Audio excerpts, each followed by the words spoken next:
જો સ્થાનિક સ્વરાજની ચૂંટણીમાં આમ તો સરકારમાં કરેલા કામોના આધારે લોકો ભાજપને મત આપશે, પરંતુ આ વખતે અમને ડર આમ આદમી પાર્ટી કે કોંગ્રેસનો નથી.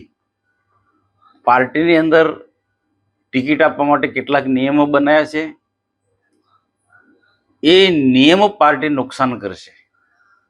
દાખલા તરીકે 60 વર્ષથી ઉંમરવાળાની ટિકિટ નહીં આપવાની, 3 ટર્મવાળાની ટિકિટ નહીં આપવાની, કોઈ પરિવારવાદમાં હોય એમની ટિકિટ નહીં આપવાની, પોતાના ક્ષેત્ર સિવાય બીજા ક્ષેત્રમાં ચૂંટણી લડવા માટે મંજૂરી નહીં આપવાની. આ બધા જે પાર્ટીએ જે નિયમો બનાવ્યા છે એના કારણે કાર્યકર્તાઓ સખત નારાજ છે.